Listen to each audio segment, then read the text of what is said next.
Tá bom. Ok. Boa noite, irmãos. Vamos dar início a mais um culto, em obediência à santa convocação do Senhor, o nosso Deus. Eu queria, já de início, convidar os irmãos a estarem de pé. Vamos iniciar o culto solene. Amada Igreja do Senhor Jesus Cristo, onde está o nosso socorro? Nosso socorro está em o nome do Senhor, Criador dos céus e da terra. A palavra do Senhor nos diz no Salmo 92, versos 1 e 2. Bom é louvar ao Senhor e cantar louvores ao teu nome, ó Altíssimo, para de manhã anunciar a tua benignidade e todas as noites a tua fidelidade. Fizemos isso pela manhã, anunciamos a bondade do Senhor e também a fidelidade do Senhor agora à noite. Vamos então cantar o hino, irmãos, Eterno Pai, teu povo congregado.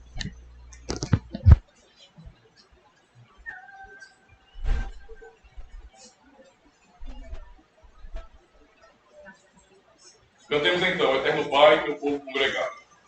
Eterno Pai, teu povo congregado, humilde em glória, tua graça aqui, no dia para tu preservado, com esperança olhamos para ti.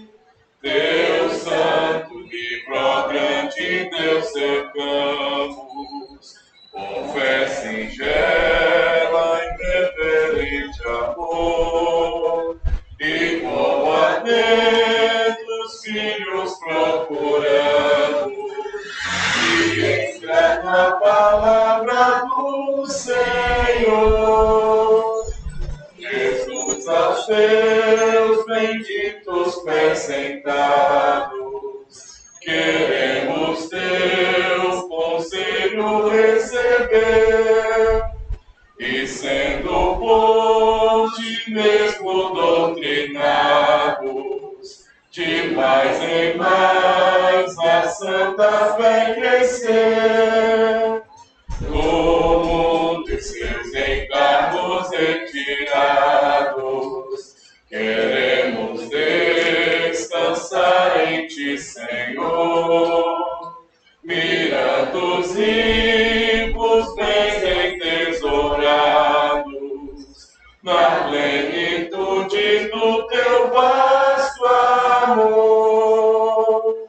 Ensina aos teus Espírito Divino, desfaze a dor dos pobres corações, e com a luz do teu celeste ensino, venha aclarar as santas instruções, aviva em nós as forças da memória, o entendimento a fim de conhecer o Rei dos Reis, o Cristo cuja glória eleva aos santos anjos de prazer. Assim somos chamados, amados irmãos, para a adoração. Portanto, graça, misericórdia e paz da parte de Deus, nosso Pai, e do Senhor Jesus Cristo. Amém? Amém. Poder assentar, meus irmãos.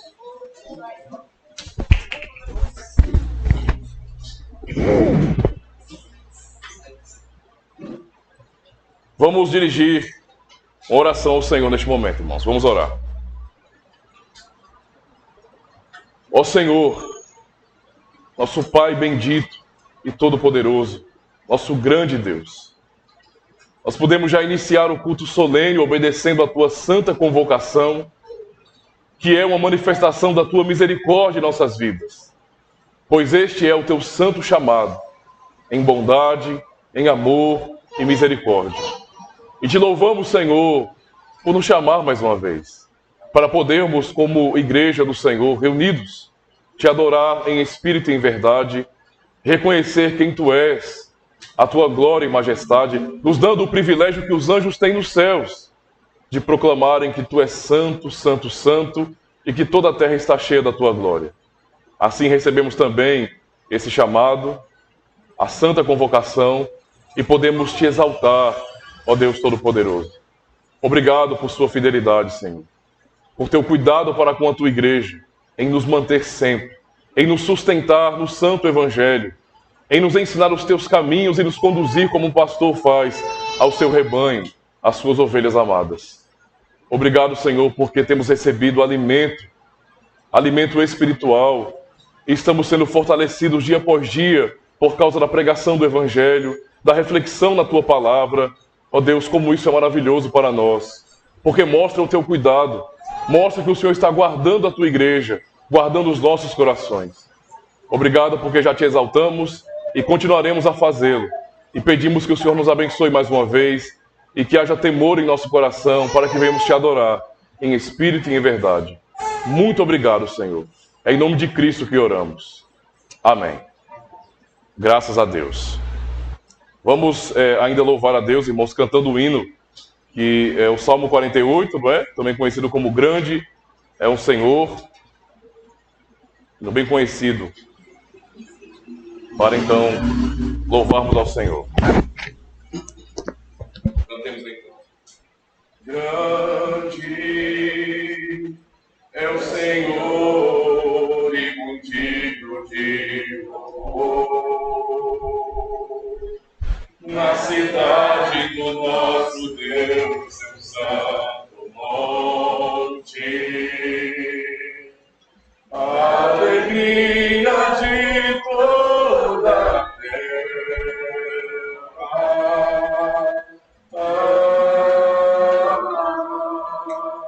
Grande é o Senhor em quem nós temos a vitória e que nos ajuda contra o inimigo. Por isso diante dele nos prostramos.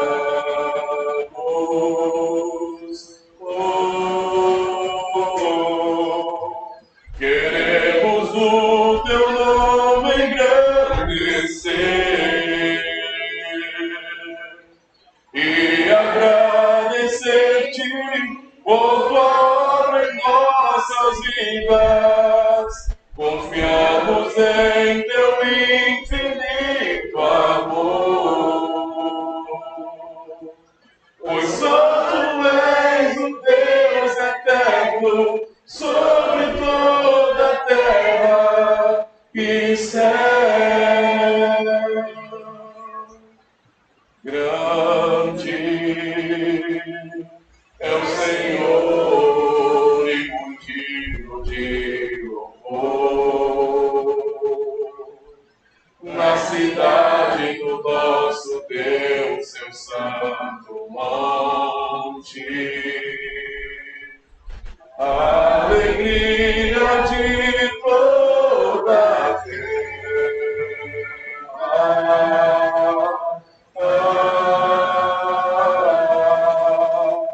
Grande é o Senhor em quem nós temos a vitória e que nos ajuda contra o inimigo.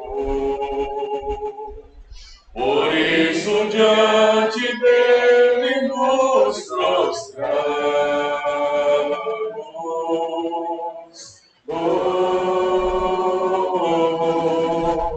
Queremos o teu nome engrandecer e agradecer-te por tua obra em nossas vidas. Confiamos em teu infinito amor, pois só tu és o Deus eterno sobre toda a terra e céu. Queremos o teu nome engrandecer e ti, por tua obra em nossas vidas. Confiamos em teu infinito amor, pois só tu és o Deus eterno sobre toda a terra e céu.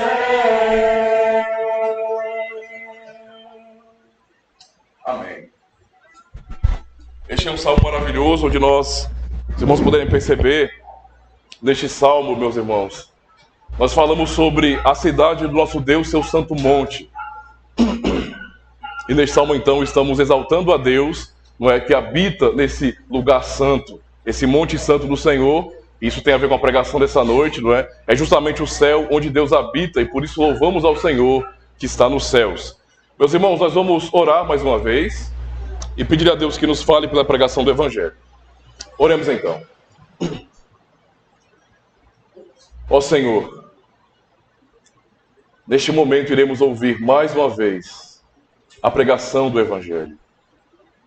E o Senhor sabe de nosso coração, sabe de nossas limitações e necessidades, e como nós precisamos da orientação do Senhor, de ouvir a Tua palavra autoritativa, palavra para conduzir nossas vidas, para nos trazer exortação, como também consolo da Tua parte, a fim de que sejamos fortalecidos e venhamos caminhar na vida cristã, glorificando o Teu nome.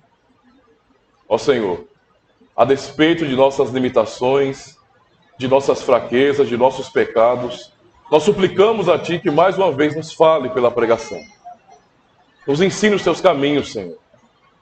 Nos ensine a Te adorar, a Te servir, não somente aqui no culto solene, mas em cada momento de nossas vidas. Que venhamos realmente nos alegrar no Senhor, em ouvir a Tua santa e gloriosa palavra. Fala ao nosso coração, fala ao coração da Tua igreja e nos ensina como é bom desfrutar de comunhão, como é bom Te adorar, Senhor. Nós Te louvamos e Te agradecemos porque é o Senhor quem nos mantém, é o Senhor quem tem falado durante tanto tempo em nossas vidas, nos ensinando a Tua vontade, nos conduzindo sempre. É por isso mesmo, porque cremos que o Senhor nos fala, que suplicamos ao Senhor. Tem misericórdia de nós. E mais uma vez, em falar ao nosso coração. É em nome de Cristo que nós oramos. Amém. Graças a Deus.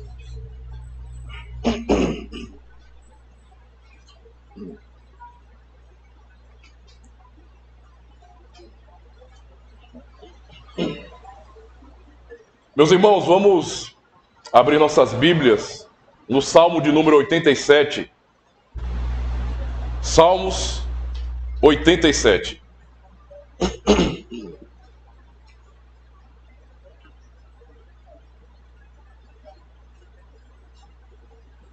É um salmo que fala daquilo que nós acabamos de cantar no Salmo 48. Salmo 87.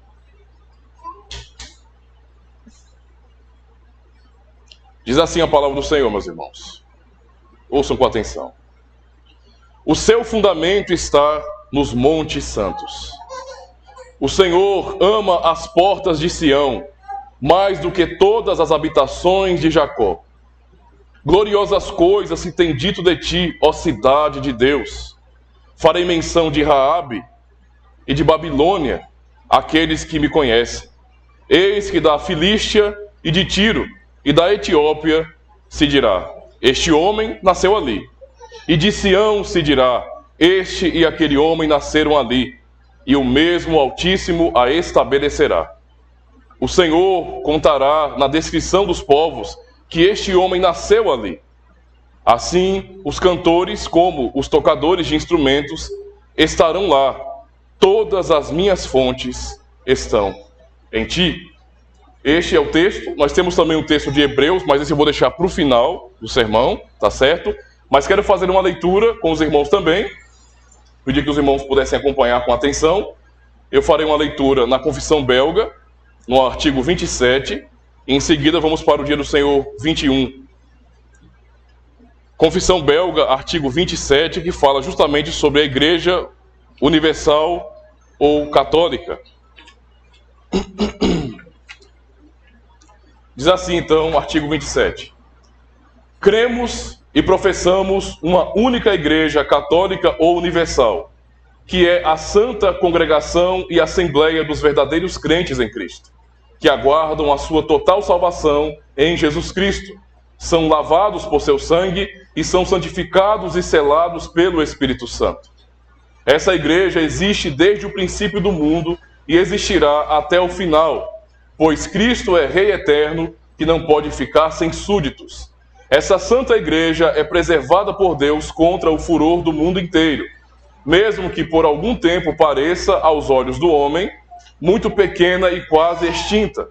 Assim, durante o perigoso reino de Acabe, o Senhor preservou para 7.000 pessoas que não dobraram seus joelhos a Baal. Além disso, essa Santa Igreja não está confinada nem limitada a um lugar em particular, nem a pessoas específicas, mas está espalhada e dispersa pelo mundo inteiro. Contudo, está integrada e unida de coração e verdade em um único e mesmo Espírito, pelo poder da fé. Agora sim, eu quero fazer ainda a última leitura. Dia do Senhor 21. Lembra que nós ouvimos uma pregação catequética pela manhã, onde eu abordei justamente a pergunta 55, não é? O que você crê sobre a comunhão dos santos? Dessa vez, iremos observar a pergunta 54, que diz bem assim: o que você crê sobre a Santa Igreja Universal de Cristo? Resposta: creio que desde o começo até o fim do mundo, o Filho de Deus reúne para si mesmo, dentre todo o gênero humano, uma igreja eleita para a vida eterna, a qual protege e preserva na unidade da verdadeira fé, pelo seu Espírito e pela sua palavra. E creio que eu sou e serei para sempre um membro vivo dela. São as reflexões breves aqui de nosso catecismo e também da Confissão Belga sobre a Igreja Católica ou Universal de Cristo. Amada congregação do Senhor e Salvador Jesus Cristo, uma das manifestações mais comuns em nossos dias é a existência de várias denominações. Na verdade, como uma célula que se multiplica ou como uma reação em cadeia, denominações novas são fundadas a cada dia. O protestantismo é visto, não é, como um movimento revolucionário que sobrevive em torno de divisões. Essa, na verdade, são acusações dos católicos romanos, que até daqueles que são mais intelectuais, entre eles mais estudiosos ou clérigos, acabam tratando o protestantismo como se fosse uma manifestação diabólica, não é? E nos acusam nesse sentido de criarmos doutrinas novas e várias igrejas. Mas nem quando pensamos na antiguidade, porque o argumento que muitos têm usado hoje, muitos católicos romanos, é que na verdade a igreja ou as igrejas protestantes, o movimento protestante, não dá às pessoas ou não produz algo que seja bom e fiel e unificado. E que na verdade a fidelidade está com a antiguidade.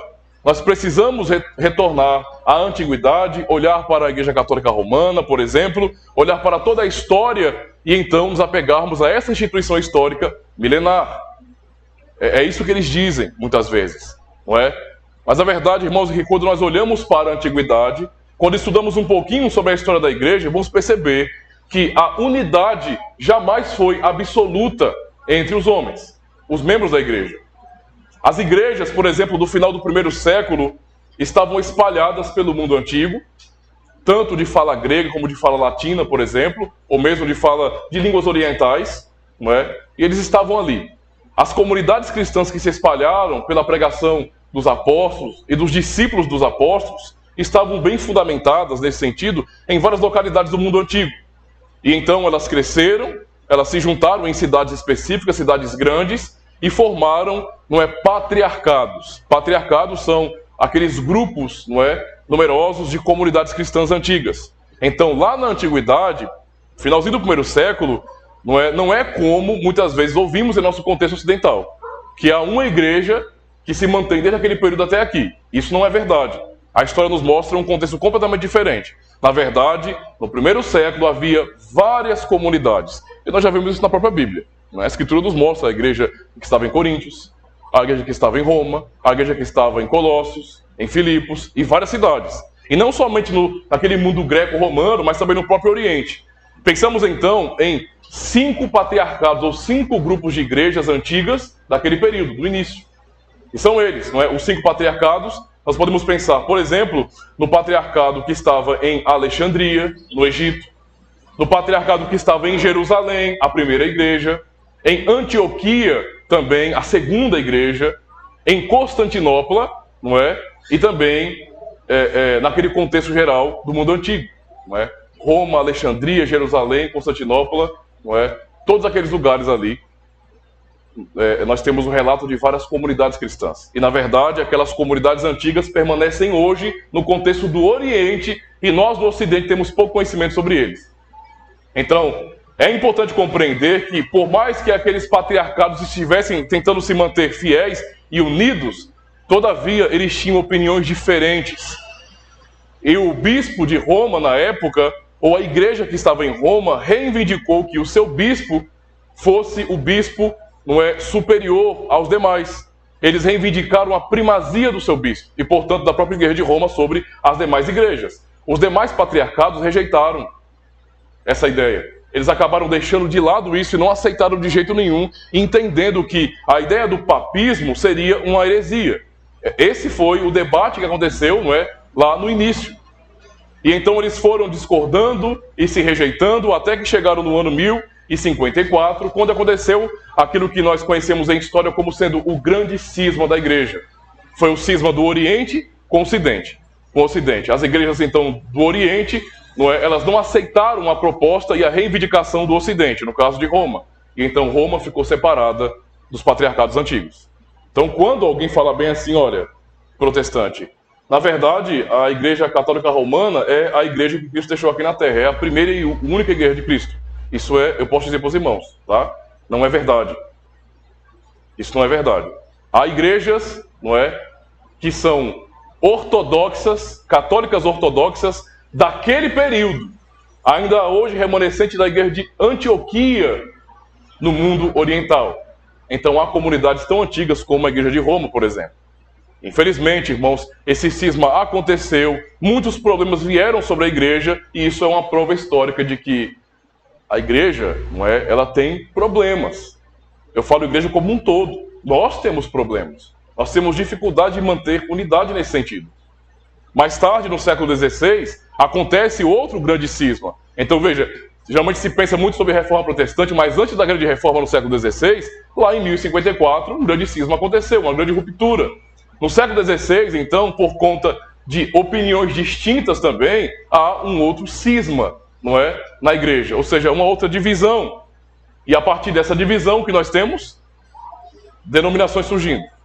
Nós temos os luteranos, agora temos então os católicos ortodoxos, os católicos romanos, os luteranos, os reformados, que somos nós, os anglicanos, os presbiterianos, já século XVII,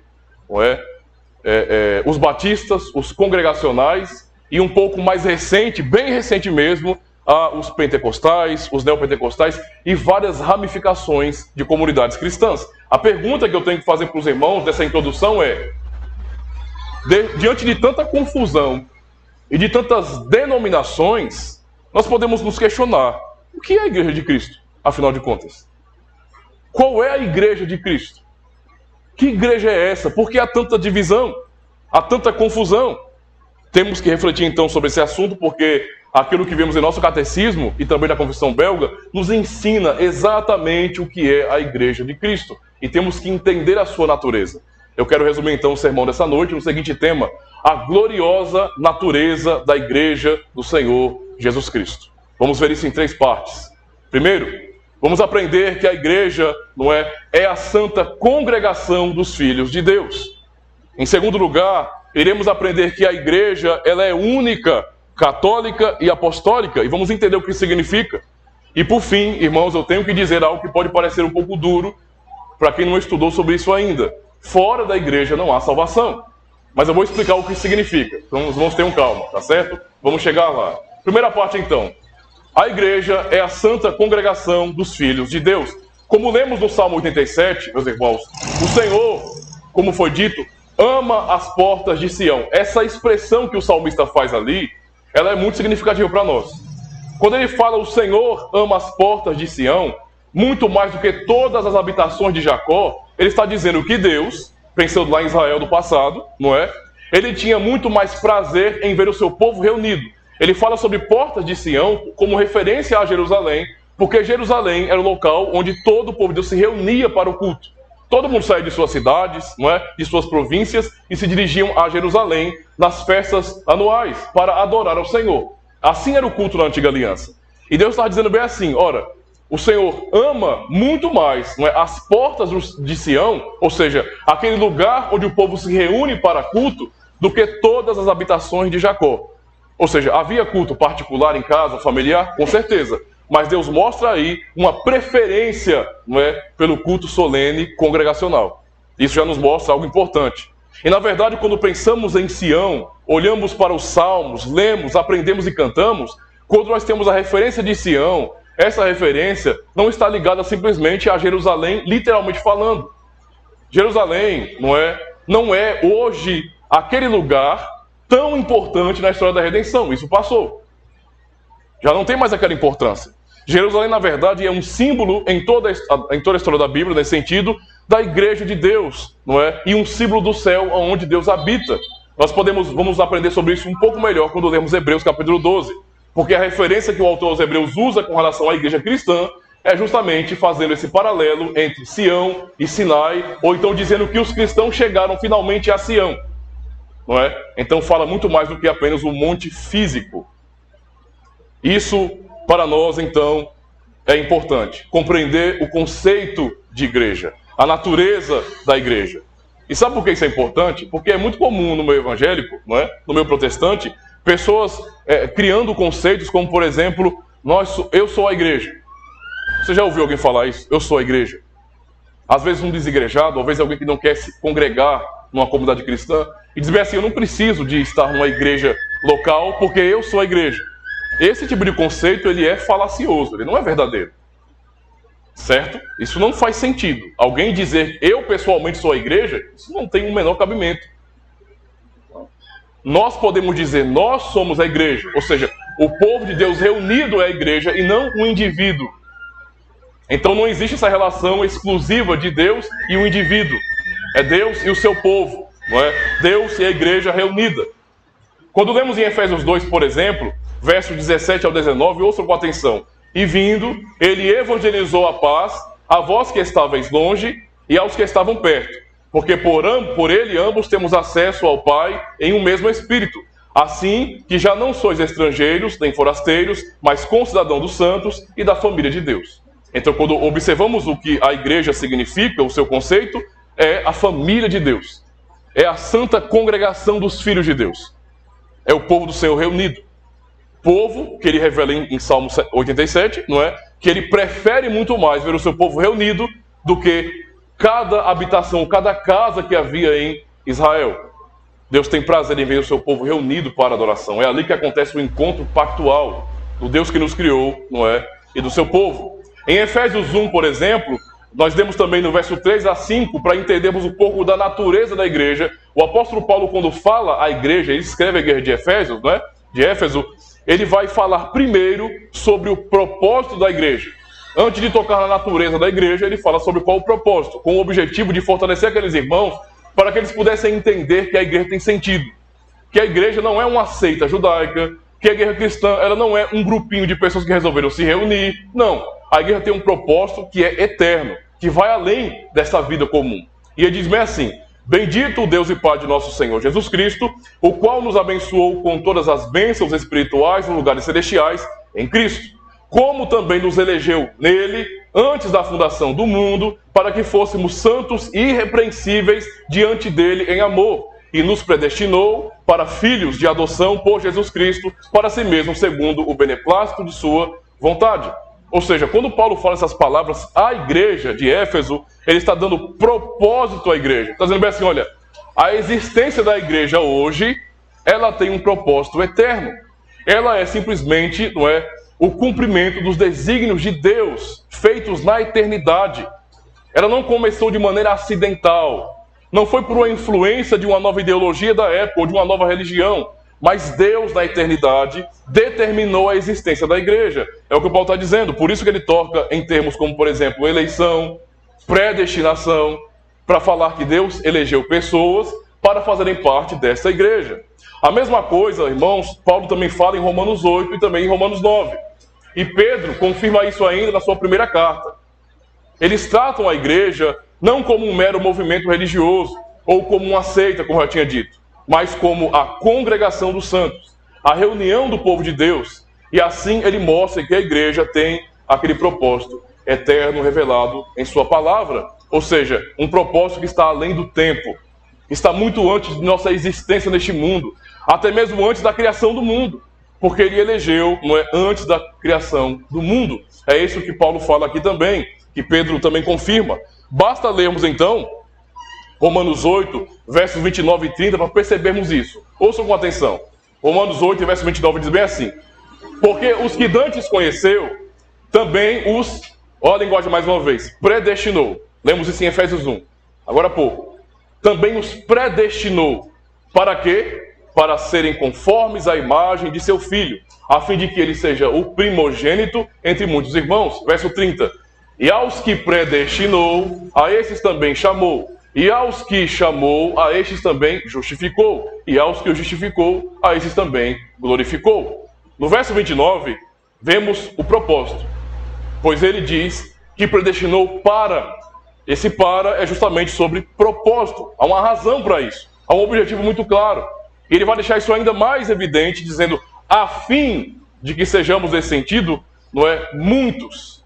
E Cristo seja nesse sentido o primeiro entre muitos irmãos. Ou seja, já aqui o apóstolo Paulo vai dizer o quê? A igreja, na verdade, ela foi eleita na eternidade para ser esse povo de Deus. Que os membros do corpo de Cristo foram eleitos na eternidade para comporem essa família de Deus. Isso realmente é muito importante para nós, porque mostra que a nossa comunhão em Cristo, o congregar no Senhor, tem razões eternas. Tem razões eternas.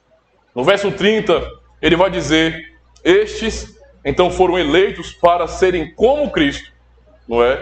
E então formar essa grande família.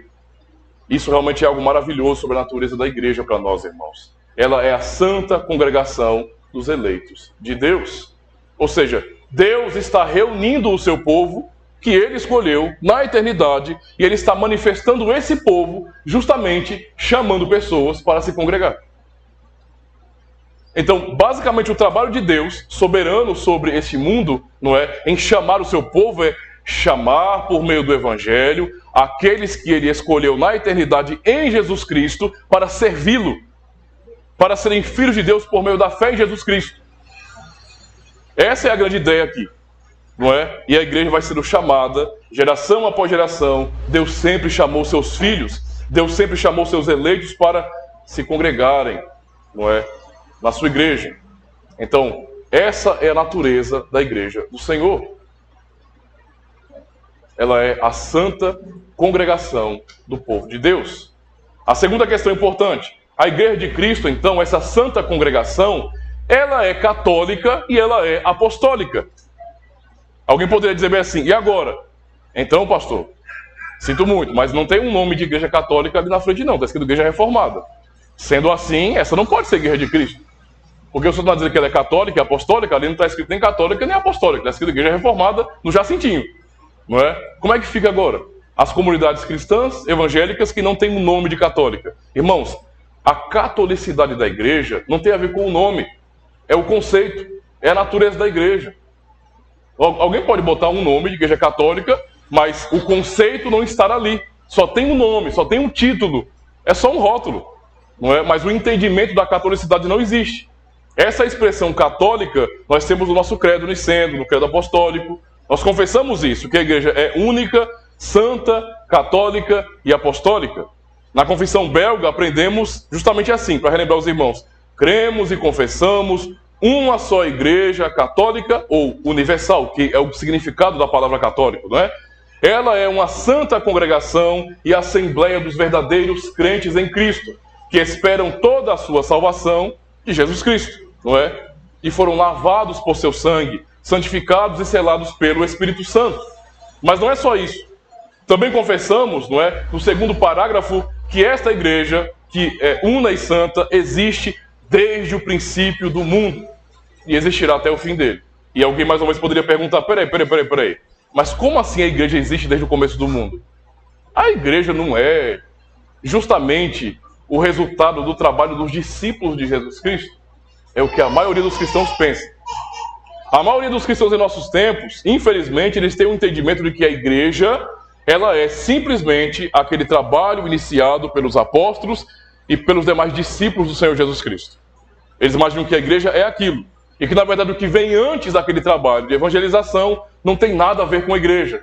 E essa é uma maneira muito errada de entender a igreja de Cristo. A igreja cristã tem a ver com um caráter novo, ou um caráter da nova aliança. A igreja, então, está em seu caráter cristão. Mas antes da pregação do evangelho por todo o mundo, a igreja já existia. E temos que observá-la na própria palavra de Deus. Quando olhamos, então, para as Escrituras, meus irmãos, nós não podemos imaginar que temos a revelação, por exemplo, de duas religiões. Porque se a igreja de Cristo é somente a instituição cristã do Novo Testamento, então o que vem atrás, na verdade, é uma outra religião. E eu sei que boa parte dos cristãos hoje realmente pensam assim. Para eles existe uma diferença realmente, né, gritante entre Israel e a igreja. Basicamente é isso. Israel é uma outra religião, ou o judaísmo é uma outra religião, e o cristianismo é algo totalmente diferente, desapartado, que não está ligado àquilo ali. E essa é uma maneira errada de você entender a igreja. Porque se você entende assim, dividindo a igreja, não é, ou dividindo a Bíblia em um livro de duas religiões, você vai dizer assim, ora, então o Antigo Testamento é o livro dos judeus. Deus falou para os judeus, agora só não serve o Novo Testamento. Há pessoas que pensam desse jeito. Então quer dizer que Deus não nos fala no Antigo Testamento? A palavra do Senhor e suas promessas, não é, ditas a Abraão, por exemplo, não tem nada a ver conosco, com a nossa vida hoje? Ou então os seus mandamentos? Essa maneira de pensar, ela é completamente errada. Completamente errada. Vamos entender aqui que, na verdade, a igreja de Cristo está no começo, desde o começo do mundo. E ficará aqui até o final dele. E por quê? Porque a igreja atravessou fases diferentes. E essas fases distintas da igreja mostram que ela avançou na história de maneira progressiva, ou seja, a cada geração, Deus ia ampliando a sua revelação para o seu povo. E, consequentemente, havia mudanças nesse povo. Eles iam avançando. Não é difícil entender isso. Quando olhamos, por exemplo, para Gênesis, vamos perceber exatamente isso, que a igreja de Cristo estava lá. E esse é o conceito de igreja universal, ou igreja católica de verdade. É dizer que a igreja de Cristo ela é católica, é dizer o seguinte, que ela não está presa a alguém, a um pastor, a um bispo, a um padre, ela não está presa a uma instituição, ela não pertence a alguém, mas ela é, na verdade, o povo de Deus que está espalhado pelo mundo. Aonde houver cristãos sinceros e fiéis, clamando por Deus e o adorando, ali está a igreja de Cristo. Ela não está presa à instituição. Nós não podemos dizer hoje que a nossa comunidade aqui reformada, não é a nossa igreja reformada, ela é a igreja de Cristo. Não, isso aqui, na verdade, é uma denominação. É um nome que nós temos, nossa identidade particular. Nós fazemos parte da igreja de Cristo. Jamais podemos dizer que a igreja reformada, nesse sentido, é a igreja católica. Não. Nós fazemos parte da igreja católica, ou seja, da igreja de Cristo. E esse é o ponto aqui. Observando então a revelação do Senhor, pensemos no Éden mais uma vez. Eu sempre volto para o Éden porque lá estão os fundamentos da nossa fé. Quando olhamos para o Éden, Deus revela a sua verdadeira religião. A religião verdadeira ela não foi criada por homens, ela foi dada por Deus, ela foi revelada por Ele. E lá no Éden já vemos isso. E vocês vão entender o conceito agora. O homem cai, Gênesis 3. O homem cai, qual a atitude do homem? O homem foge de Deus, ele se esconde.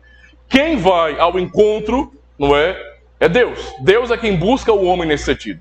O homem está se escondendo, o Senhor vai até o homem, chama Adão e sua esposa Eva, e então o Senhor fala com eles. O Senhor anuncia que eles seriam punidos, que o que ele tinha dito no início iria acontecer, que eles iam morrer, ou seja, eles iriam perder aquela espiritualidade, aqueles dons, seriam pecadores agora, expulsos do reino de Deus, que era o Éden, não é? O Senhor então vai até o encontro do casal, lhe faz promessa, cobre a nudez do casal e então dá àquele casal um princípio de se aproximar de Deus. Nesse sentido, então, temos a revelação da religião verdadeira. Qual é a religião verdadeira nesse sentido? Eu não estou pensando em denominação, não. Eu estou pensando em conceito de religião verdadeira. É a religião onde Deus vem até o homem por sua graça e chama o homem, ele restaura o coração, mudando sua vida. Deus salva o homem. Essa é a religião verdadeira. O que é religião falsa em termos de conceito e que foi praticado e entendido pelos pagãos daquele período? Toda religião pagã que surgiu a partir do Éden, todas tinham o mesmo conceito. Qual era o conceito? Na verdade, o conceito era esse. O homem é que vai até Deus. Não é Deus que vem salvar o homem, mas o homem ele tem condições de fazer alguma coisa para chegar até Deus. Esse é o conceito em Gênesis 11 sobre a Torre de Babel. É o homem tentando construir uma torre para chegar até Deus. É o conceito de religião, literalmente falando. O conceito do homem tentar se ligar ao Criador. Esse é um conceito puramente pagão, porque o conceito que Deus revelou ao seu povo é: o homem não pode fazer nada por si mesmo, o homem quando pecou fugiu de Deus, e essa é a natureza humana desde então, e então é o Senhor que por sua misericórdia vem até o homem e abre os seus olhos, e transforma seu coração pela pregação do Evangelho.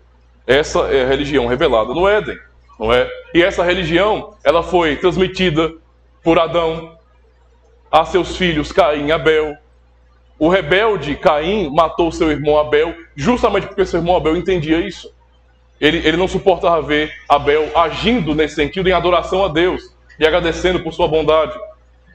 Esse mesmo conceito religioso passou também para Sete, que veio depois no lugar de Abel, que foi morto por seu irmão, a Enos e assim por diante, até chegar em Noé. Havia o mesmo entendimento, até chegar em Abraão e assim sucessivamente em todas as gerações de Israel. Ou seja, o povo aprendeu desde o início, irmãos, que é Deus quem vem até o povo para lhe salvar. Foi o povo que saiu do Egito por conta própria? Não.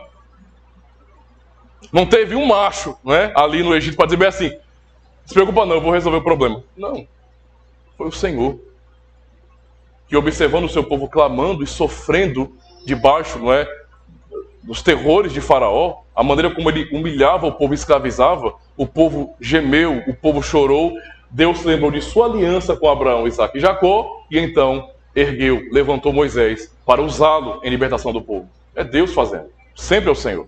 Nunca tem a ver com o ser humano não faz nada. Se fosse deixar por nossa própria conta, estaremos todos perdidos. Se a salvação dependesse de mim, irmãos, eu seria condenado. Eu não tenho condição de me manter salvo. Isso é impossível para mim. Não adianta ter um título de pastor, porque eu tenho teologia, porque isso não salva ninguém. É o Senhor que é misericordioso, não tem a ver com o que eu faço, com o que ninguém faz.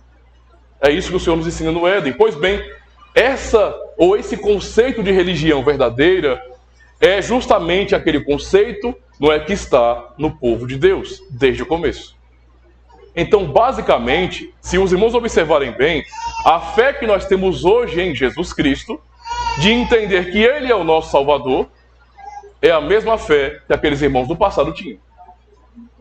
A diferença é somente isso. Nós cremos no Cristo que já veio. Eles criam no Cristo que ainda viria a este mundo. É simplesmente isso. Porque as promessas que eles ouviram, não é, dos patriarcas, as promessas que ouviram, não é, de Deus, tinha a ver justamente com Jesus Cristo, apontava para Ele, para a sua obra.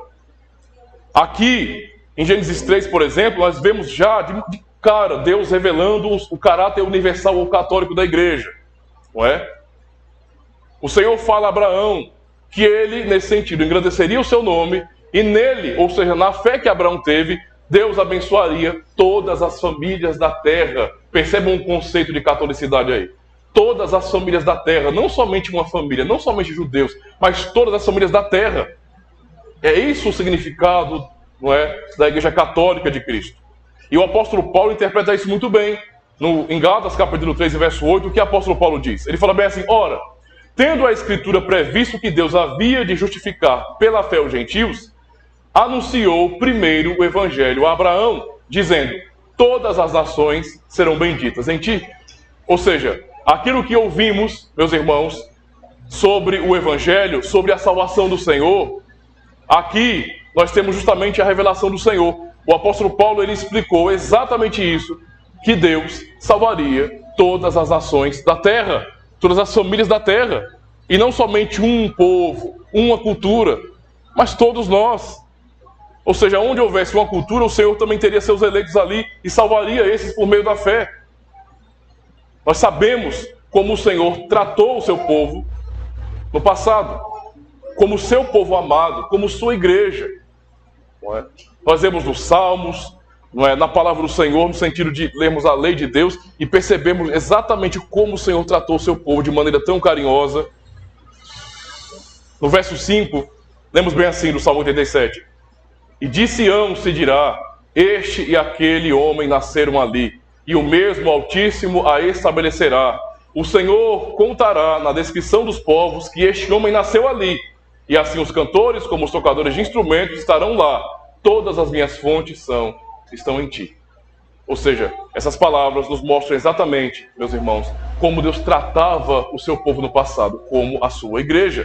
E para entendermos melhor isso, e percebemos a catolicidade da igreja, e que isso significa que a igreja de Cristo atravessou séculos a fio, não é? Ouvindo o Evangelho, sempre ouvindo o Evangelho, basta olharmos para esse conceito de Israel, igreja.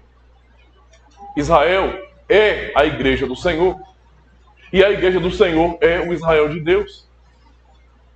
Então não existe essa separação. Quando nós lemos o Antigo Testamento e lemos a respeito de Abraão, o que é que Paulo nos ensina em Gálatas capítulo 3? Ou também em Romanos capítulo 4? Ou então em Romanos 9 também. Ele vai falar sobre isso do mesmo jeito. Que os da fé é que são filhos de Abraão. Alguém pode pensar, o que é que eu tenho a ver com Abraão? Eu não sou judeu. Eu não sou judeu. Pois é. A filiação a Abraão, ao povo da aliança, tem a ver com a fé e não com o sangue. Não tem nada a ver com sangue, tem a ver com fé. Paulo está dizendo isso. E Paulo era um judeu e estava dizendo isso para gentios. Paulo, que era judeu, nesse sentido, biologicamente filho de Abraão, estava olhando para gentios dizendo bem assim, vocês que creem são filhos de Abraão. É o mesmo povo, entende? É o mesmo povo de Deus. Deus não tem dois povos, ele não tem duas noivas. Ele tem apenas uma noiva, uma esposa que é a sua igreja.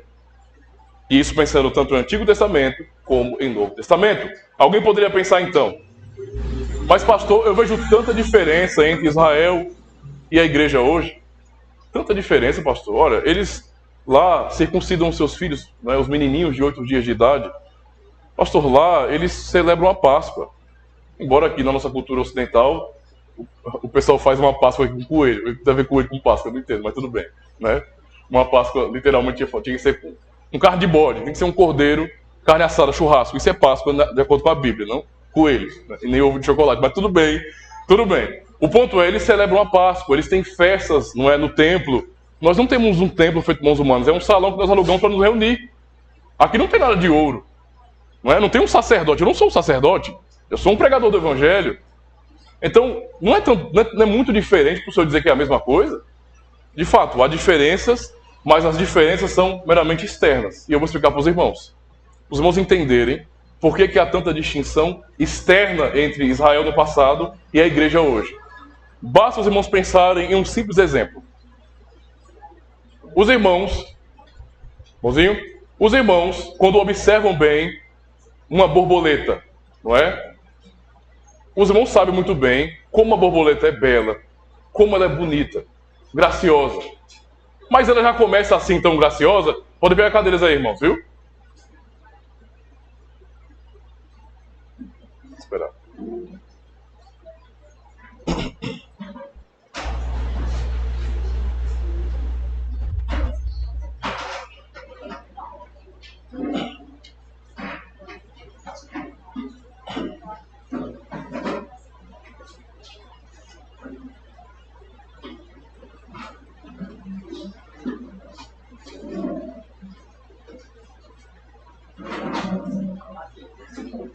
Vamos voltar ao exemplo aqui então. Observem, eu estou explicando sobre o porquê que Israel no passado e a igreja cristã hoje tem tantas diferenças externas. Não é difícil de entender. Voltando ao exemplo da borboleta. A borboleta é bela, é graciosa. A pergunta é, A borboleta sempre foi daquele jeito? Ela já começa assim? Do nada surge uma borboleta? Não. Nós sabemos primeiro que há um processo que ela tem que passar. Ela começa como uma lagartinha. Não é verdade? E então ela vai, em um período, entrar num casulo, ela vai se encasular e nesse casulo passar por uma metamorfose, por uma transformação. E então depois da metamorfose é que vem a borboleta. Só que perceba, vocês têm diferenças externas claríssimas. Observe como que a lagarta e a borboleta são bem diferentes. A borboleta é bonita, ela voa. A lagartinha, ela não tem uma forma muito bonita, não. Mas no fim, é o mesmo ser. Entende? É exatamente o mesmo ser.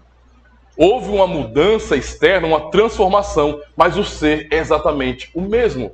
Quando pensamos nesse exemplo e comparamos com Israel e igreja, para mostrar que Deus sempre teve um povo na história da redenção, e não dois povos, mas apenas um povo, é simples. Pensando na lagarta, nesse sentido, a primeira fase da igreja do Senhor nessa terra, não é de Israel no início, digamos assim, nós temos aquela fase que não é tão bonita, não tem muita forma.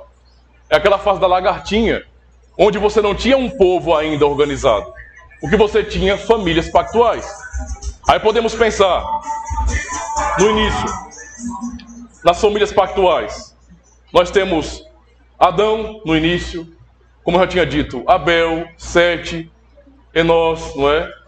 Nós temos também Abraão, Isaac, Jacó, Noé um pouco antes. Então, você tem famílias da aliança vivendo naquele período antes do povo ir para o Egito. Famílias da aliança.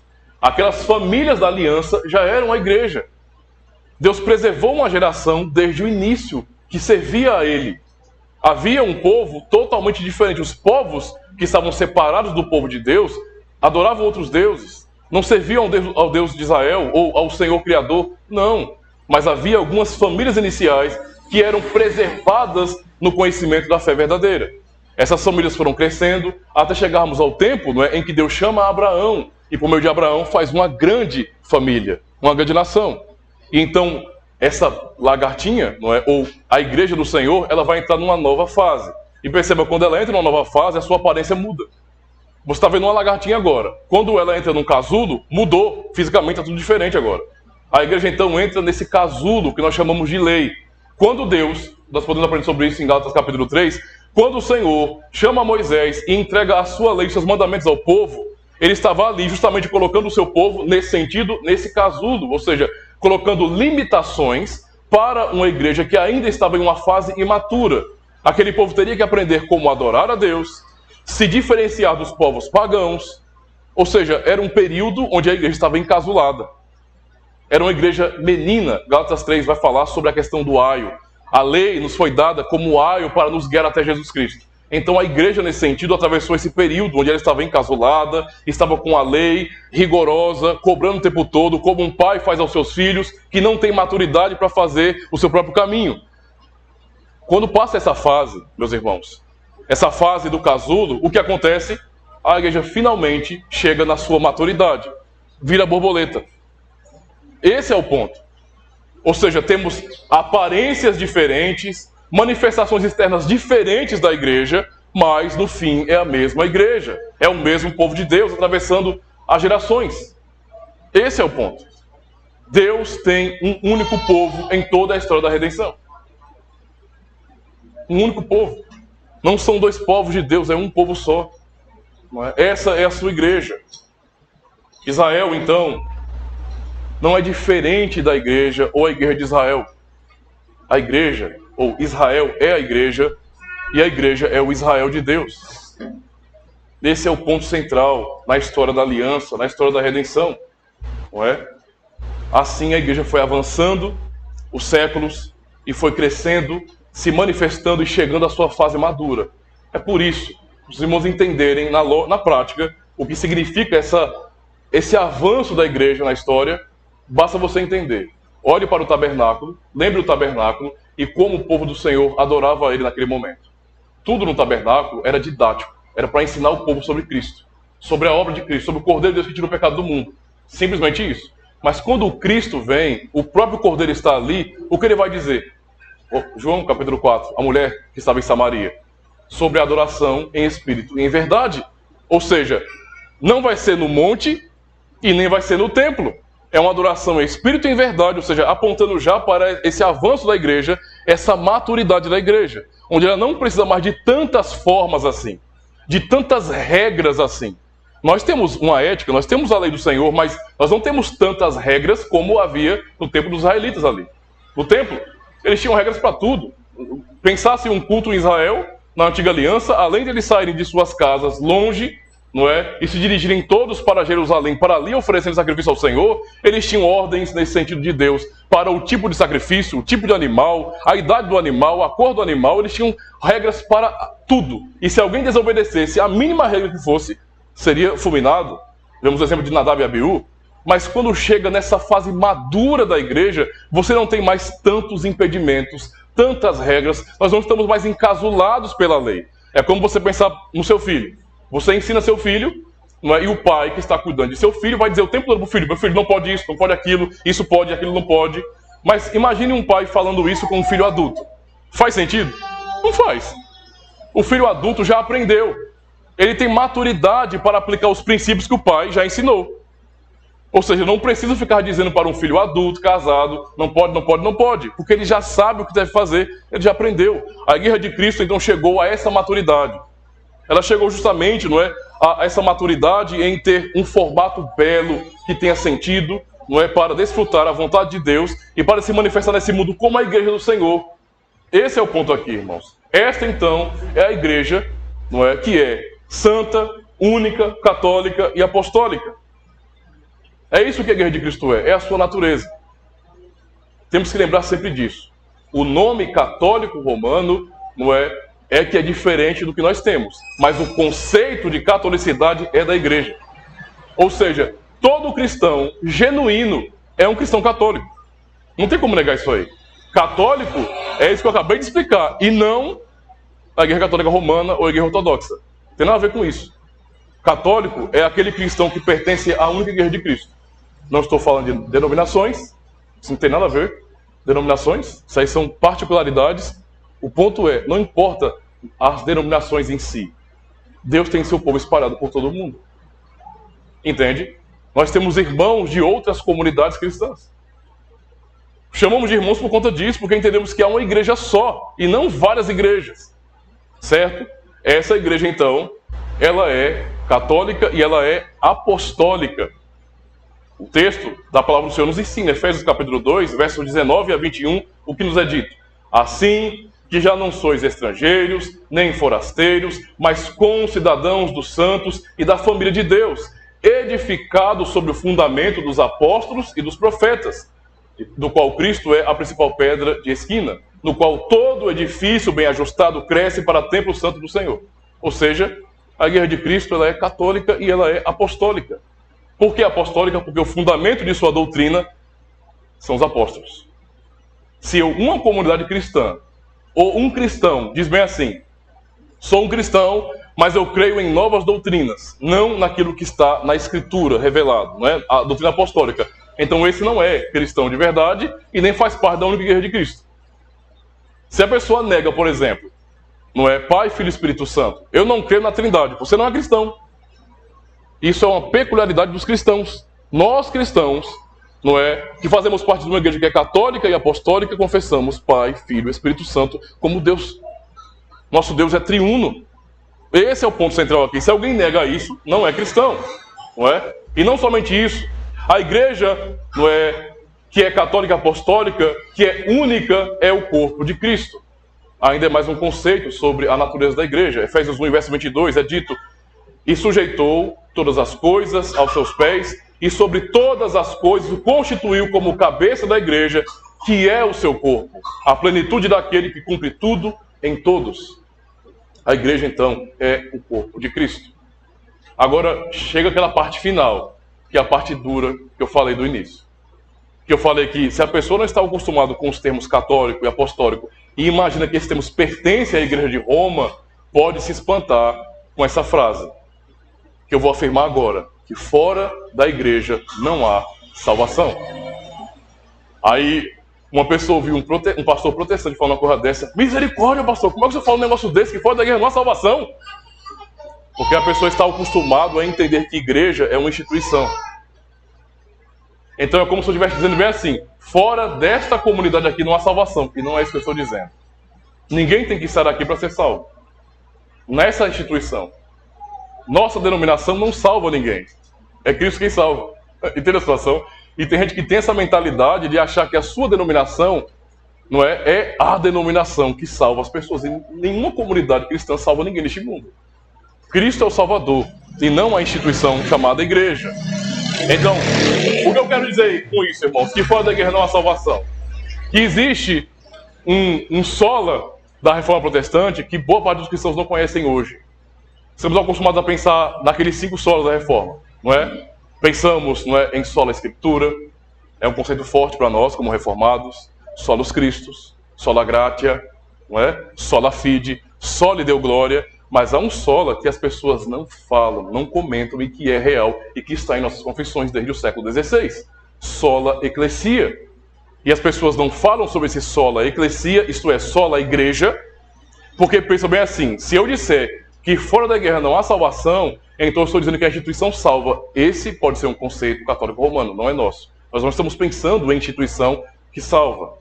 Então é muito importante compreender isso. Eu vou ler a Confissão Belga mais uma vez, artigo 28, sobre o dever de juntar-se à igreja. Ouçam com atenção. Esta Santa Assembleia é a congregação daqueles que são salvos. E fora dela não há salvação. Cremos então que ninguém, não é, qualquer que seja a sua posição ou qualidade, deve viver afastado dela e contentar-se com sua própria pessoa. Mas cada um deve se juntar e se reunir a ela, mantendo a unidade da igreja, submetendo-se à sua instrução e disciplina, curvando-se diante do jugo de Jesus Cristo e servindo para a edificação dos irmãos, conforme os dons que Deus concedeu a todos, como membros do mesmo corpo. Para observar melhor tudo isso, então, não é? O dever de todos os fiéis é, conforme a palavra de Deus, separar-se daqueles que não pertencem à igreja e juntar-se a esta assembleia em todo lugar onde Deus a tenha estabelecido. Este dever deve ser cumprido, mesmo que os governos e as leis, das autoridades o contrariem, e mesmo que a morte ou pena corporal sejam consequências disto. Por isso, todos os que se separam desta igreja ou não se juntam a ela, contrariam a ordenança de Deus. Agora, quem escreveu isso, e os irmãos que subscreveram essas palavras, viveram no século XVI, um tempo difícil, certo? Um tempo de perseguição, um tempo de impérios, de reinados absolutistas, que aqueles que tinham um pensamento religioso diferente eram perseguidos, presos e mortos. E mesmo assim, eles confessaram isso. Eu vou tentar ser bem nordestino agora. Pode o sangue dar na canela, meu amigo. Nós somos da igreja, acabou. Nós não nos afastaremos da congregação do Senhor, de jeito nenhum. Aonde o Senhor chamar a sua igreja, devemos ali também nos congregar. É esse o pensamento. E quando falamos então que fora da igreja não há salvação, é porque o que a igreja é, o que nós vemos em Efésios 1, que a igreja é o corpo de Cristo. Então estamos dizendo simplesmente isso, que fora de Cristo não há salvação. A igreja é o seu corpo. Se eu não estou na igreja e congrego de verdade, eu não estou vivendo como membro vivo de Jesus Cristo. Não estou me beneficiando dos dons do Senhor, não estou servindo a meus irmãos com os dons que Ele me deu, e portanto não estou aproveitando a comunhão dos santos e não vivo em Cristo. Pessoas que dizem, eu não preciso da igreja, como eu tinha dito pela manhã, igreja é gente fraca. É verdade, irmão, amém, eu estou aqui porque eu sou fraco mesmo. Mas acho que não tem necessidade de se congregar, são pessoas que não entenderam ainda o que a igreja é. E que, na verdade, nós não temos direito, diante de Deus, de nos afastar desse povo. Não faz sentido alguém que diz crer em Deus se afastar da igreja. A coisa mais comum que temos em nosso contexto, que é um contexto cristianizado de maneira muito ruim. A coisa mais comum que tem, eu tenho uma fé muito grande em Deus. Aí você pergunta, vai para que igreja? Não, eu não gosto muito de ficar negócio de igreja, não. Por quê? Porque eu sou a igreja. Você olha assim, misericórdia, cara, não fala uma coisa dessa, não. A igreja não foi chamada, não é, para ver separada desse jeito, não. Se eu sou um cristão, o meu dever como cristão é estar aqui. Eu preciso estar aqui. É ordem do Senhor. Isso aqui não é um tipo de escolha pessoal minha, tipo, eu vou porque eu acho legal, eu gosto dos irmãos. Eu gosto, o pessoal lá é gente boa. Sabe? Tem uns irmãos lá, uns chegados, uns vizinhos, eu gosto. Não é por causa disso, irmãos. Isso aqui é uma santa convocação. O nosso entendimento como cristãos é que Deus nos chamou para esta hora. Esta é a razão, então é uma obediência a Deus, não é ao pastor, não é aos presbíteros da igreja, é ao Senhor que chama o seu povo. Aonde o seu povo estiver reunido, eu como cristão devo estar ali, congregando, sempre. Não há escolha nesse sentido para nós, não. O Senhor não nos deu esse direito. A igreja, então, meus irmãos, é a santa congregação do povo de Deus. Nós precisamos atentar para isso, não é? Nos focar nesse sentido, porque esta é a natureza da igreja, o povo de Deus. E mais uma vez, para reforçar para os irmãos, é ilusão da parte de qualquer um imaginar que você tem uma sala VIP com Deus. Não existem crentes especiais. Não existe isso. Quem está reivindicando maior espiritualidade e dizendo que tem um momento VIP espiritual com Deus está mentindo. Não há crentes especiais. Eu não tenho mais acesso a Deus do que os irmãos têm. Todos nós nos achegamos a Deus o Pai por meio de Cristo. Todos nós. A minha oração não vale mais, meus clamores não valem mais. Eu não tenho uma gotinha a mais daquilo que as pessoas chamam de unção. Isso não existe, irmãos. Nós somos todos cristãos, membros do corpo de Cristo. E, portanto, o Senhor nos ouve. A todos nós. Por igual. Não há melhores, então, aqui. Não tem um crente bambambam, isso não existe. Isso é ilusão, é a arrogância dos homens, que querem ser grandes, que querem se exaltar diante do povo de Deus. Está tudo errado. Então, o ponto central é, Deus não vai ficar falando, porque esse não é o padrão de Deus.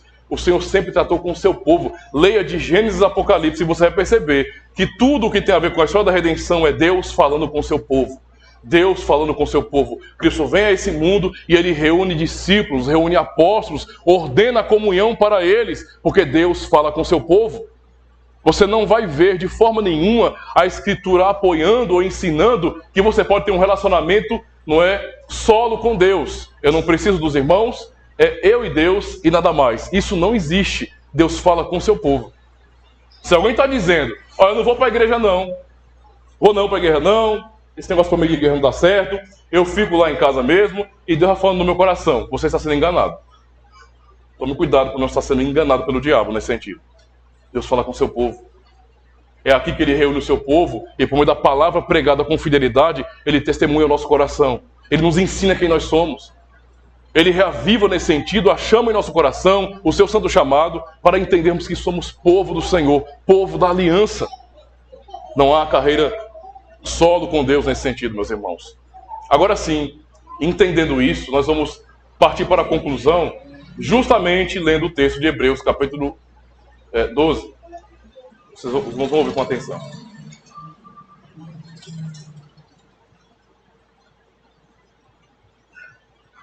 Deixem aberto suas Bíblias em Hebreus capítulo 12. Nós vamos ler do versículo 18 ao 29. Antes, os irmãos apenas ouçam, vão abrindo suas Bíblias e ouçam Hebreus 10. Ouçam com atenção aquilo que o Senhor diz à sua igreja. Hebreus 10 e 21 diz bem assim, olha. E tendo um grande sacerdote sobre a casa de Deus, cheguemo-nos com verdadeiro coração e inteireza e certeza de fé, tendo os corações purificados da má consciência. Eu estou em Hebreus 10 agora, viu? Tenha calma. E o corpo lavado com água pura. Retenhamos firmes a confissão da nossa esperança, porque fiel é o que prometeu. Ouçam com atenção. E consideremos-nos uns aos outros para nos estimularmos ao amor e às boas obras. Verso 25.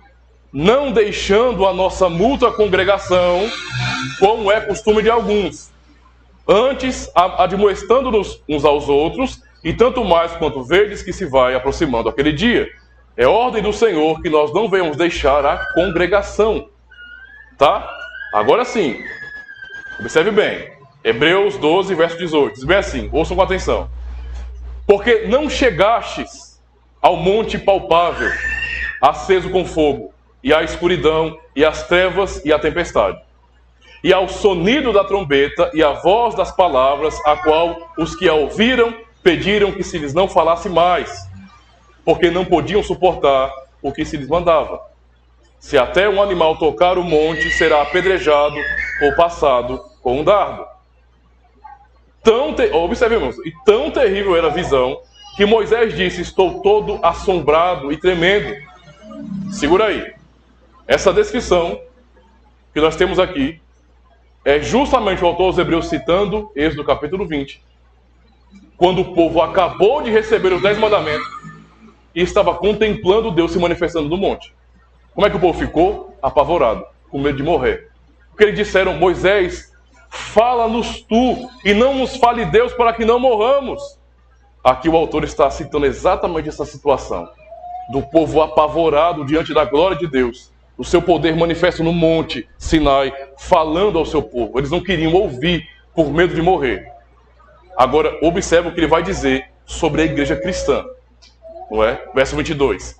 Mas chegaste, não ao Sinai, né? Mas a Sião, ao monte Sião, e à cidade do Deus vivo, e a Jerusalém celestial, e aos muitos milhares de anjos, a assembleia, aliás, a universal assembleia e a igreja dos primogênitos que estão inscritos nos céus, e a Deus, o juiz de todos, e aos espíritos dos justos aperfeiçoados, e a Jesus, o mediador de uma nova aliança, e ao sangue da aspersão que fala melhor do que o de Abel. Observe então até aí, onde é que o autor diz que a igreja cristã chegou. O povo viu a olhos nus a glória de Deus no monte. Nós não estamos vendo nada disso. Mas o autor chama a atenção para mostrar que, na verdade, onde nós chegamos como igreja cristã, por causa de Cristo, é em um lugar muito mais intenso, mais profundo e mais sério do que um dia Israel no passado chegou. Eles estavam apavorados com um monte físico. O que o autor está dizendo aqui é que a igreja em Jesus Cristo foi elevada ao céu. O culto que nós prestamos, não fomos nós que escolhemos, nós não inventamos, por isso tem que ser um culto obediente, de acordo com a palavra de Deus, e não de acordo com as nossas imaginações, com nossos desejos pessoais. É como Deus ordenou, porque nós fomos elevados. Então, nós não estamos vendo anjos aqui, tá? Não tem nenhum querubim, nenhum serafim, não tem nada disso. Eu não estou ouvindo barulho de trombeta, não estou ouvindo a voz do Senhor, nem relâmpagos, nada disso eu estou vendo, nem ouvindo. Mas, apesar de tudo isso, o que o autor vai dizer aqui é que, espiritualmente, em Cristo, porque somos membros de seu corpo, Cristo subiu aos céus e nós, nele, como membro de seu corpo, também fomos elevados às alturas. É por isso que nós podemos orar a Deus. Essa é a nossa conexão. Se não fosse isso, nós não poderíamos orar ao Senhor com tanta convicção, nem nos aproximar, não é, diante do trono da graça, para encontrarmos socorro. Nós fazemos isso porque Cristo está ali, em nosso lugar, nosso representante, nosso sumo sacerdote, e então agora nele nós adoramos a Deus. Então, basicamente, o culto que nós prestamos, que é espiritual, que é esvaziado de coisas que nos impressionam os olhos, e que deve nos chamar a atenção, na verdade, para o nosso coração e para a sinceridade diante do Senhor, nos ensina exatamente isso, que agora, neste exato momento, meus irmãos, diante do Senhor, mesmo que nós estejamos vendo isso, nós estamos diante do Senhor Deus no seu trono, de Cristo sumo sacerdote, dos irmãos que já foram, como ele vai dizer aqui, da universal assembleia e da igreja dos primogênitos que estão inscritos nos céus. Essa é a igreja de Cristo. Nós não temos contato com aqueles, mas estamos fazendo exatamente o que eles estão fazendo agora, adorando a Deus. Diante do Senhor, basta ler Apocalipse capítulo 5, capítulo 4. Diante do Senhor, todos os anjos se prostram, se dobram, todos os seres celestiais e os nossos irmãos que já partiram daqui, que já foram levados para o Senhor, todos estão ali diante do trono adorando a Deus, no seu trono, nos céus. E nós, apesar de estarmos aqui, pela obra de Cristo e no Espírito Santo, nós estamos fazendo a mesma coisa neste momento. O culto que recebemos, então, para prestarmos a Deus, como igreja cristã, ele é seríssimo. E aí voltemos aqui ao texto para percebermos agora a exortação. Ele fala, no verso 25, vede que não rejeiteis ao que fala, porque se não escaparam aqueles que rejeitaram o que na terra os advertia, muito menos nós, se nos desviarmos daquele que do céu nos fala. A voz do qual moveu então a terra, mas agora anunciou dizendo, ainda uma vez, comoverei não só a terra, senão também o céu. E esta palavra, ainda uma vez, mostra a mudança das coisas móveis como coisas feitas para as que são imóveis, né, permaneçam. Verso 28. Por isso, tendo recebido um reino, observem, um reino que não pode ser abalado, retenhamos a graça, pela qual sirvamos a Deus agradavelmente com reverência e piedade, porque o nosso Deus é fogo consumidor. Palavras ditas aos cristãos, a nós, para nos ensinar que nós, como igreja do Senhor, por causa de Cristo, estamos diante do Senhor Deus. O culto que prestamos pode ser simples aos olhos, muito simples aos olhos, mas é uma adoração feita em espírito e em verdade. Ao Deus Todo-Poderoso que nos criou por meio de Cristo, o nosso sumo sacerdote, e no poder do Espírito Santo, meus irmãos. Essa é a igreja de Cristo. Nós não podemos nos apartar disso. O chamado do Senhor para nós, se cremos nele de verdade, é ajuntai-vos, congregai-vos diante do Senhor. Esse é o chamado nosso como cristãos. Não há ninguém neste mundo que tenha o direito de se afastar da igreja de Cristo. Nós precisamos. Não estamos aqui por moda, porque virou modinha ser evangélico, ser reformado, ser protestante. Não, de jeito nenhum. Estamos aqui porque há um santo chamado para nós. Deus nos fez seu povo.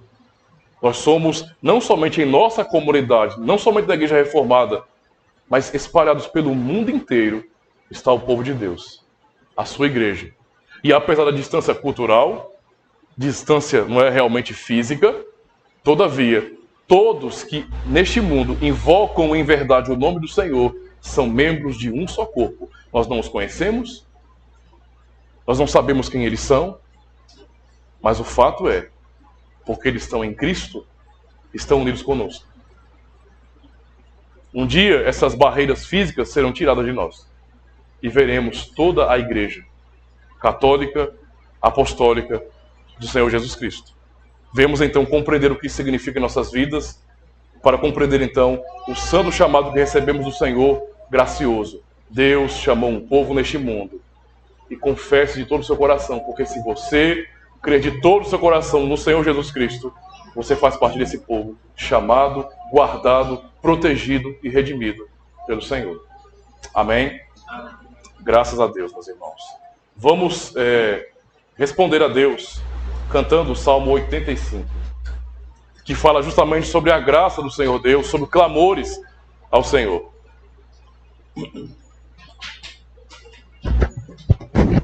Salmo de número 85.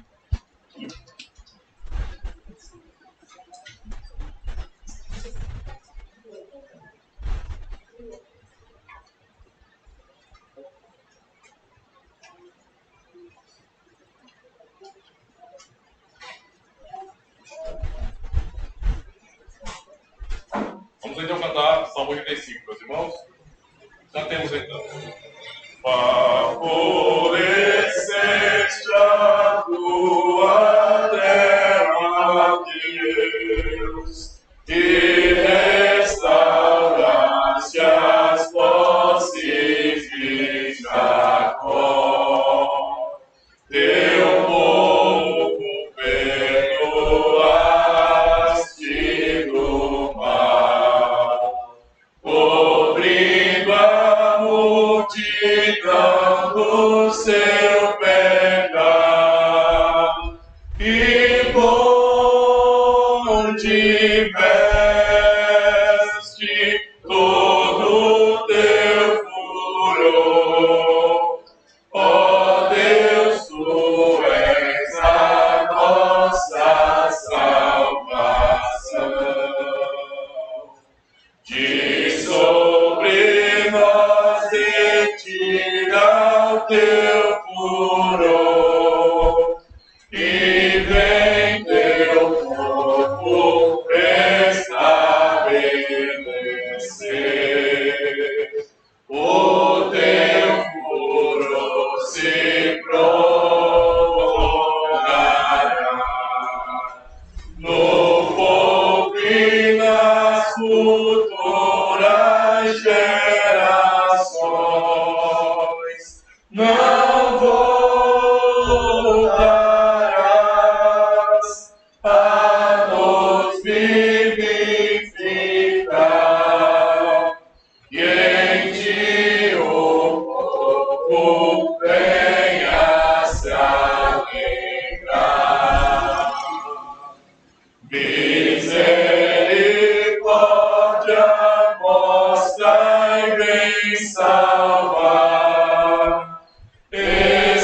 justos perpestar.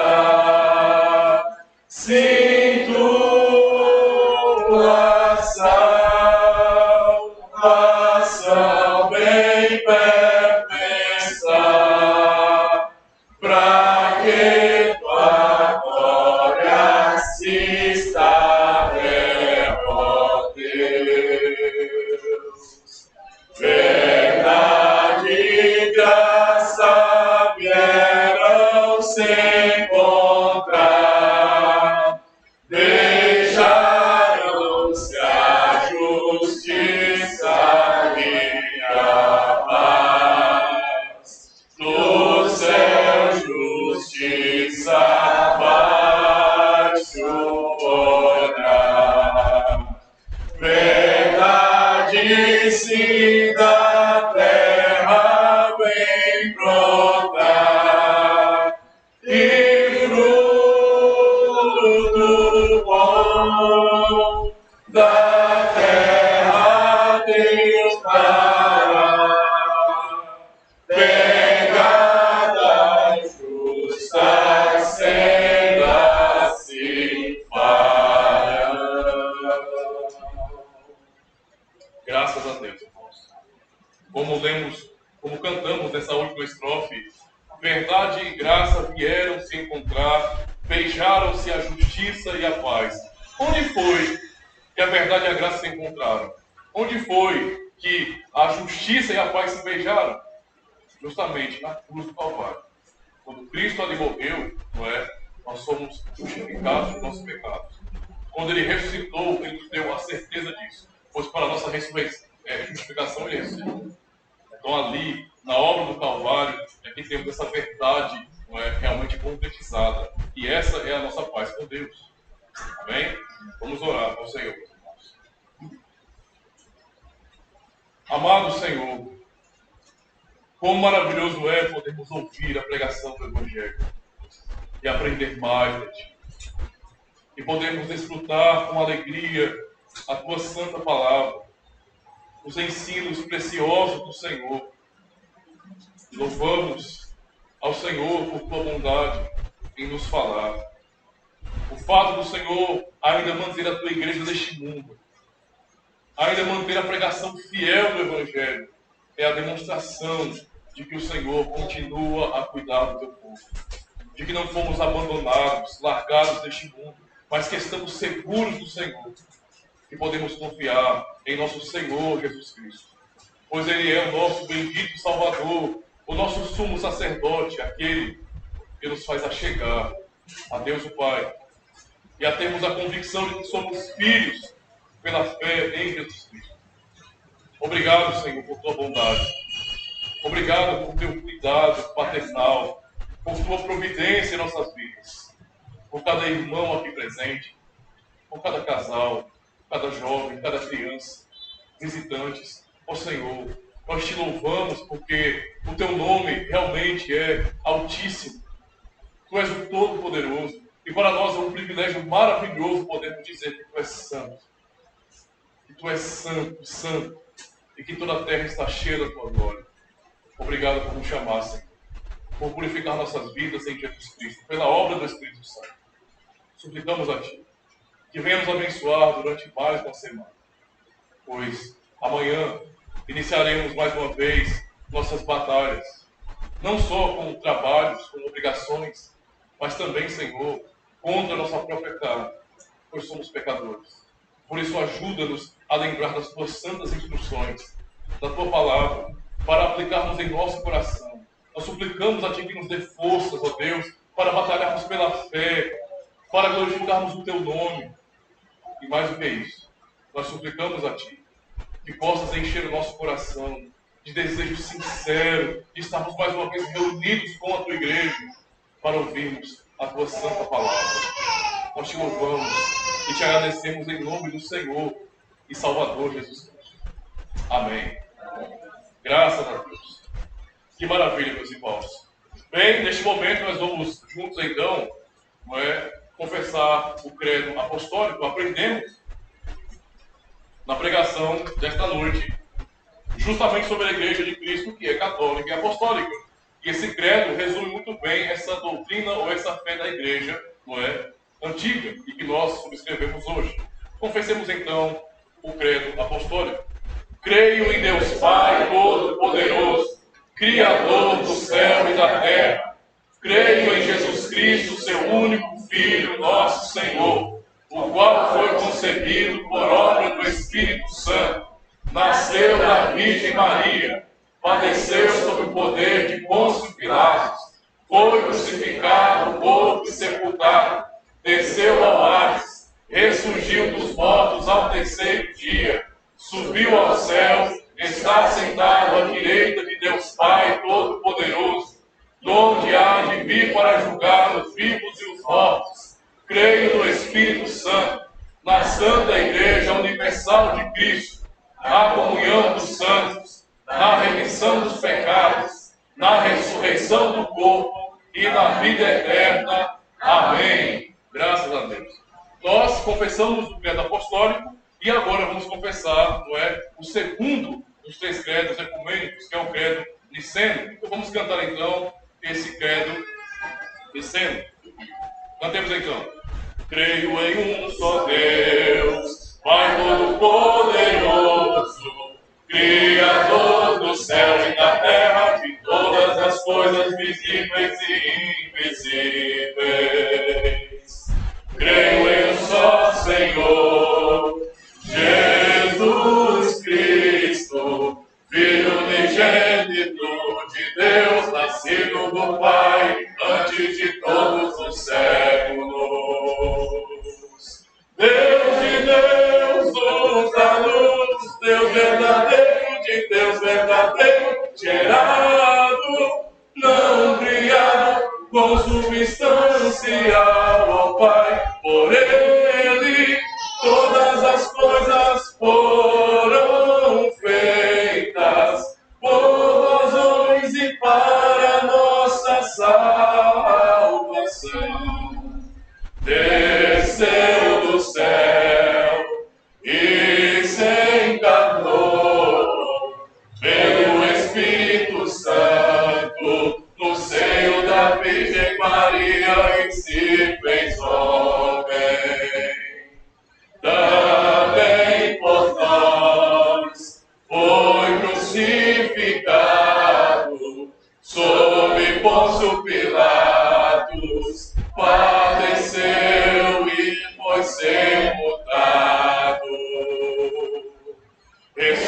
Ressuscitou terceiro dia conforme as Escrituras e subiu aos céus, onde está sentado à direita do Pai, e de novo há de vir em sua glória, para julgar os vivos e os mortos, seu reino não terá fim.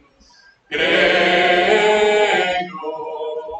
no Espírito Santo, Senhor que dá vida e procede do Pai e do Filho, e com o Pai e o Filho é adorado e glorificado, Ele que falou pelos profetas. Creio na Igreja una e santa, católica, apostólica, professo só batismo para remissão dos pecados e espero a ressurreição dos mortos e a vida do mundo que há de vir. Amém. Graças a Deus, meus irmãos. Minha garganta já foi embora. Eita. Vamos então, meus irmãos, nos colocar de pé neste momento para darmos encerração ao culto.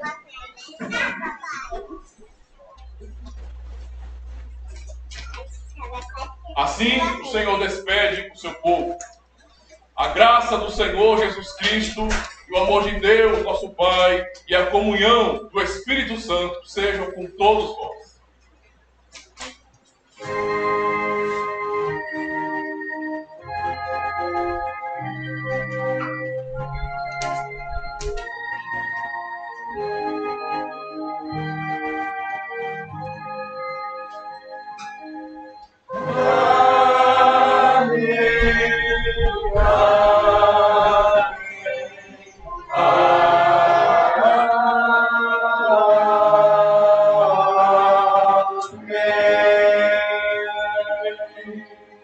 Meus irmãos, enquanto nós cantamos o Salmo 137, os irmãos têm a oportunidade de ofertar.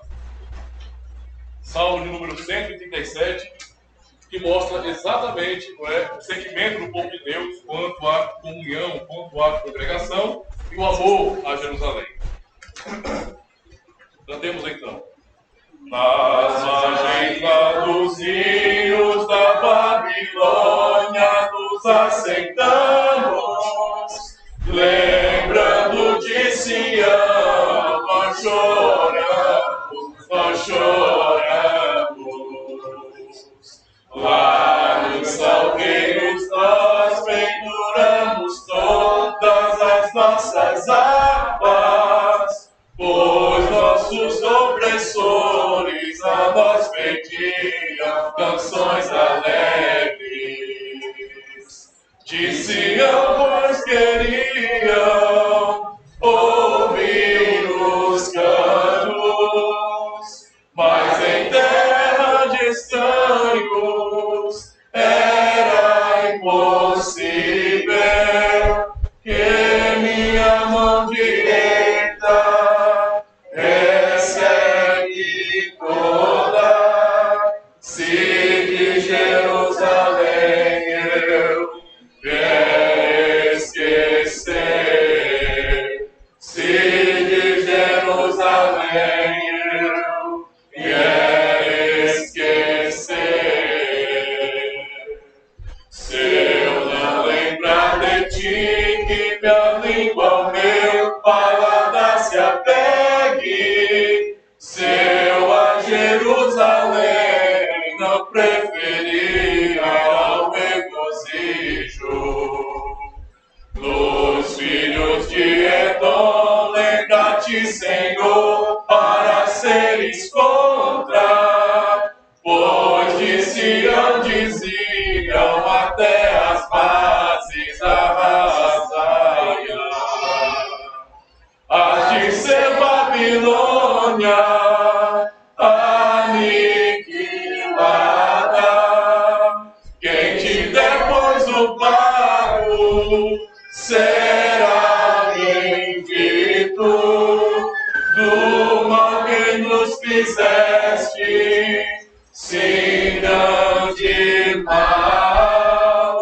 Feliz quem aos teus filhos pega prendedos, para esmagá-los todos contra os rochedos. Amém, meus irmãos, está encerrado o culto solene. Deus abençoe.